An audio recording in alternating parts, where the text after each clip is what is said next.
Assalamualaikum warahmatullahi wabarakatuh. Halo semuanya, perkenalkan saya Rizka Risnanda Putri dan selamat datang di video presentasi laporan praktikum saya.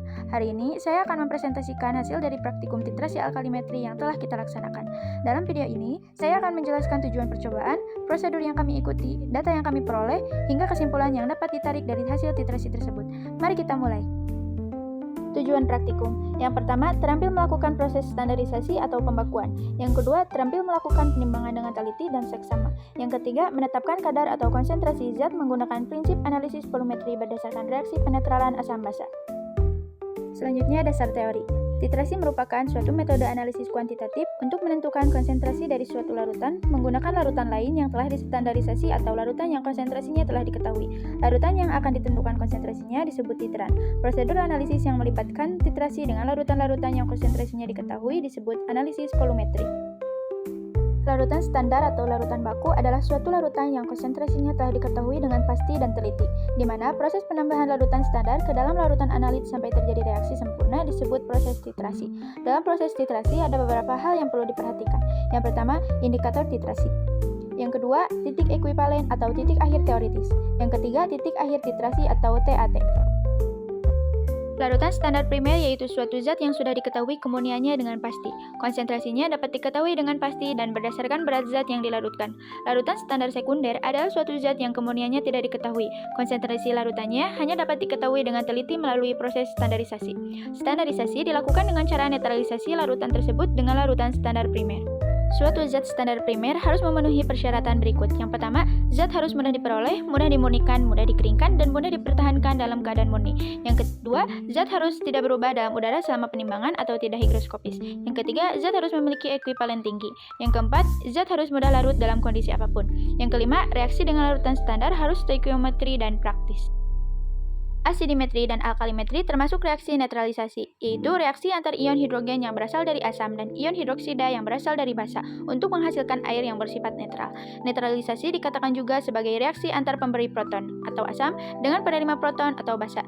Asidimetri merupakan penetapan kadar secara kuantitatif terhadap senyawa-senyawa yang bersifat basa dengan menggunakan larutan baku asam. Sebaliknya, alkalimetri merupakan penetapan kadar senyawa-senyawa yang bersifat asam dengan menggunakan larutan baku basa.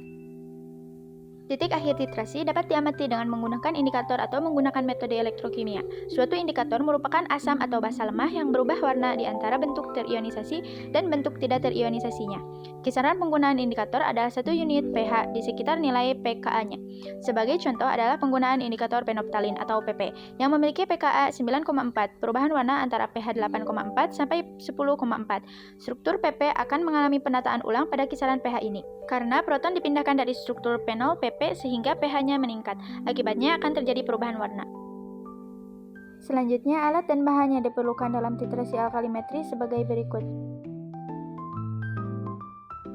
Selanjutnya, diagram alir. Yang pertama, pembuatan larutan NaOH kurang lebih 0,1 N.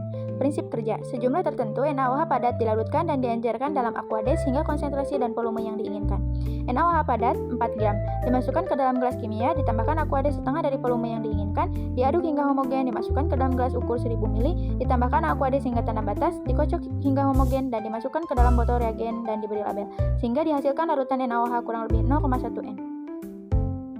Selanjutnya, penentuan konsentrasi NaOH atau standarisasi larutan NaOH. Prinsip kerja, sejumlah tertentu larutan asam oksalasi standar dititrasi oleh larutan NaOH yang akan ditentukan konsentrasinya dengan menggunakan indikator penoptalin atau PP, sampai terjadi perubahan warna dari tidak berwarna menjadi merah sangat mudah.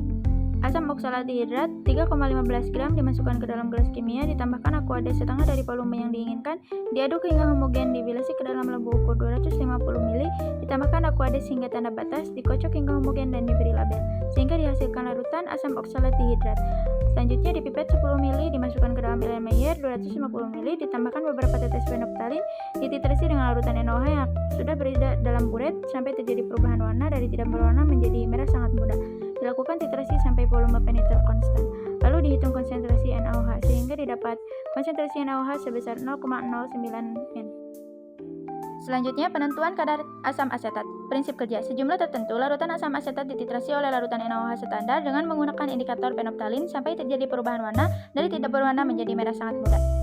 5 mili asam asetat dimasukkan ke dalam gelas kimia, ditambahkan aqua setengah dari volume yang diinginkan, diaduk hingga homogen, dibilasi ke dalam labu ukur 250 mili, ditambahkan aqua sehingga tanda batas, dikocok hingga homogen dan diberi label, sehingga dihasilkan larutan asam asetat. Selanjutnya dipipet 10 mili, dimasukkan ke dalam LNMY 250 mili, ditambahkan beberapa tetes fenolphthalein, dititrasi dengan larutan NaOH yang sudah berada dalam buret sampai terjadi perubahan warna dari tidak berwarna menjadi merah sangat muda.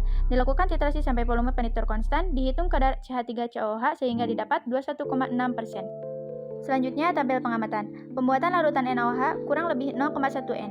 NaOH padat dimasukkan ke dalam gelas kimia sebanyak 4 gram, pengamatannya yaitu padatan putih. Yang kedua, ditambahkan aqua setengah dari volume yang diinginkan dan dihomogenkan. Pengamatannya yaitu padatan larut. Yang ketiga, dimasukkan ke dalam labu ukur 1000 mili dan ditambahkan aqua hingga tanda batas lalu dihomogenkan. Pengamatannya yaitu larutan bening. Selanjutnya, penentuan konsentrasi NaOH. Pertama, dimasukkan asam oksalat ke dalam gelas kimia sebanyak 3,15 mili. Pengamatannya yaitu serbuk putih. Kedua, ditambahkan aqua setengah dari volume yang diinginkan dan homogenkan. Pengamatannya serbuk larut. Yang ketiga, dibilasi ke dalam lampu ukur 250 mili dan ditambahkan aqua hingga tanda batas lalu dihomogenkan. Pengamatannya yaitu larutan bening.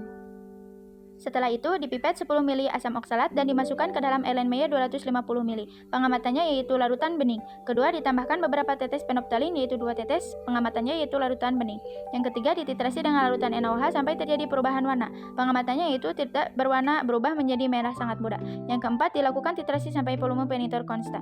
Rata-rata 10,5 mili. 5. Dihitung konsentrasi NaOH yang didapat yaitu 0,09 N. Selanjutnya, penentuan kadar asam asetat. Pertama, dimasukkan 5 mili asam asetat ke dalam gelas kimia, pengamatannya yaitu larutan bening dan berbau asam. 2. Ditambahkan aqua setengah dari volume yang diinginkan dan homogenkan. Pengamatannya yaitu larutan bening. 3. Dibilasi ke dalam labu ukur 250 mili dan tambahkan aqua hingga tanda batas dan homogenkan. Pengamatannya yaitu larutan homogen. 4. Dipipet 10 mili, masukkan ke dalam LNMY 250 mili. Pengamatannya yaitu larutan bening. 5. Ditambahkan beberapa tetes fenolphthalein, pengamatannya larutan bening. 6. Dititrasi dengan larutan NaOH sampai terjadi perubahan warna. Pengamatannya yaitu tidak berwarna berubah menjadi merah sangat muda. 7. Dilakukan titrasi sampai volume peniter konstan, yaitu rata-rata 8,03 mili. 8. Dihitung kadar CH3COOH yaitu didapat 21,6%.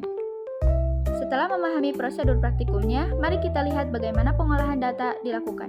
Berikut adalah langkah-langkah perhitungan yang kami gunakan untuk mendapatkan hasil akhir.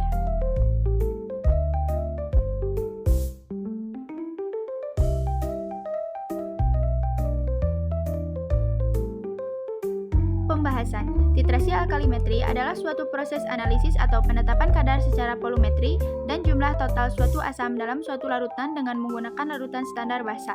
Analisis alkalimetri biasanya digunakan untuk titrasi asam basa, di mana larutan standar suatu basa yang diteteskan melalui buret ke dalam larutan asam dengan menggunakan suatu indikator tertentu.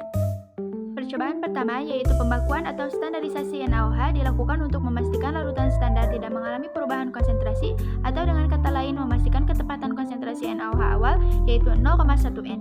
Hal ini dikarenakan NaOH mudah menyerap air di lingkungan sekitarnya sehingga terjadinya pengenceran. Data yang diperoleh dari proses standarisasi menunjukkan bahwa untuk volume asam oksalat dihidrat sebesar 10 mili, volume NaOH yang dibutuhkan dalam beberapa pengulangan adalah 10,6 mili, 10,5 mili, dan 10,6 mili. Dari data ini didapatkan volume rata-rata NaOH yang digunakan yaitu 10,5 mili. Konsentrasi NaOH dapat ditetapkan yaitu 0,09 N.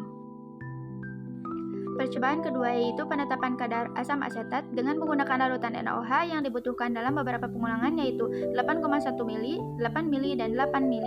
Dari data ini dapat ditentukan volume rata-rata NaOH yang digunakan sebesar 8,03 mili. Selanjutnya data ini diolah lebih lanjut untuk menentukan kadar dalam bentuk persen berat, persen W per Pi. Perhitungan ini menghasilkan kadar dari asam asetat sebesar 21,6%. Kesimpulan, berdasarkan percobaan di atas dapat disimpulkan bahwa 1.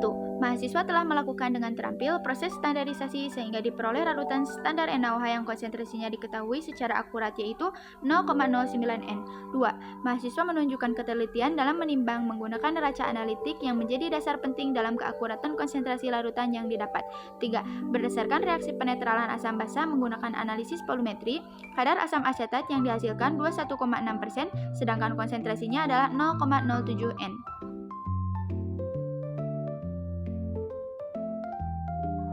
Berikut adalah lampiran standarisasi NaOH dan titrasi asam asetat dengan 3 kali percobaan titrasi pada setiap percobaannya. Demikianlah presentasi laporan praktikum titrasi alkalimetri dari saya. Terima kasih banyak atas perhatiannya. Wassalamualaikum warahmatullahi wabarakatuh.